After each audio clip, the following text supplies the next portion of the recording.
At isa siyang manunulat, producer, podcaster, aktor, premiadong stand-up comedian sa Pilipinas. Ano pa ba ang hindi niya kayang gawin? Alex Calleja is in the house! Yes. Woo, woo, woo! Madam Kane, ako, hello po. Itong si Alex, ano yan? Sa palagay mo ba ang isang komedyante, ipinapanganak ng tumatawa imbis na umuuha? Ganun ba yun? Hindi naman siguro, pero yung uha, dahil pinalo ako ng doktor, mapapaiyak. Nakakatakot naman pag pinalo ka tapos napatawa ka pa, baka bitawa ka ng doktor. Pero naniniwala ako na galing, may pinagugutan ng komedyante. Ba't siya naging komedyante? At nagkataon lang yung pinagugutan niya, ginamit niya nakakatawa ngayon. Pero galing karamihan yun sa isang malungkot na pangyayari. Totoo ba? Oo, kaya karamihan sa mga komedyante, may depression, may lungkot. Kasi yung filter, baga sa sala, malungkot, isasala ko para makita ko yung nakakatawa. Pero yung lungkot na pakiramdam, naiwan sa amin. Totoo. Oo, very critical thinking kami. Parang tinignan nyo siya sa isang aspeto, tinitignan namin niya sa iba't ibang anggulo para makita yung nakakatawa. Teka muna, tsaka na tayo sa filter. Dito muna tayo sa kapanganakan mo. Oo. So, ipinanganak ka na ordinaryong bata. Kumbaga, hindi naman yung 5 years old ka pa lang, nagpe-perform ka na. Una-una, 42 years old din nanay ko na pinanganak ako. So, menopause baby ako. So, yung matanda sa akin, 6 years older than me. So, tanggap niya na siya ang bunso. So, pumapasok ako sa mundo niya na aagawan ko siya. So, alam niya na kalaban to. Tapos, pang-10 ako sa anak. 10 kayo? Oo, nung buntis yung nanay ko, buntis din yung ate ko. So, yung galit na galit yung ate ko doon sa nanay ko kasi sinabayan pa siya, 42. So, pero sabi nila kapag medyo may katandaan ng nanay, matalino yung batang lumalabas. Medyo isang saltik lang, may saltik naman, may isang ganun lang, medyo nakuha ko lang yung sakto. Okay. Kaya medyo na, ano pa, yun. Pinanganak ako ng ganun. Kaya, ang nag-alaga sa akin technically, yung mga kapatid, parang ginawa kong laro-laruan dahil ako yung pinaka-laro-laruan nila eh.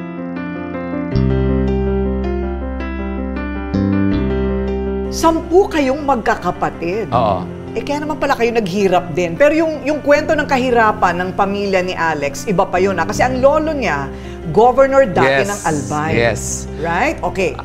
So yung tatay mo... Yung tatay ko na bunso, dahil nagkasakit, naduling, inasikaso mabuti ng lolo ko para hindi ma-feel parang may inferiority complex. Umabuso ngayon yung tatay ko. Naduling ang tatay mo, pero bakit siya naduling? Nagkasakit daw, may mga convulsion dati, pang hindi mo naagapan, naduduling, hindi na ibalik yung mata, duling siya. Okay. Tapos, naawa yung lolo ko, binigyan ng mga luho niya. So, siya yung parang black sheep ng pamilya. Mayaman kami, according sa mga kwento na lang kasi bunso ako hindi pa ako pinapanganak nun eh. So lumuwas yung pamilya namin sa Maynila.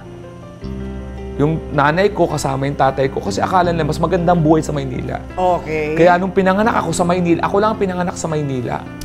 Sa Pabella. Okay. Alam niyo naman yung Pabella? Ano yun? Mga charity ward yun. Correct. Pamilya naman kayo doon. So taga Santa Ana kami dahil wala na kaming naubos ng kuya ko. Remember, 25 years ang tanda ng kuya ko. So, naubos niya yung budget na paglipat namin. Ang tatay ko naman, nagtatrabaho sa train. Kaya pa, balik-balik na sa Maynila. Naghirap kayo, kumbaga? Oo. Mahirap. Pag lumipat kami sa Maynila na may pera, kaya lang nung naubos yung pera dahil nga sa kuya ko na, ang nanay ko ngayon ang bumubuhay sa amin, hanggang hindi namin mabayaran yung bahay, napalipat kami sa container van.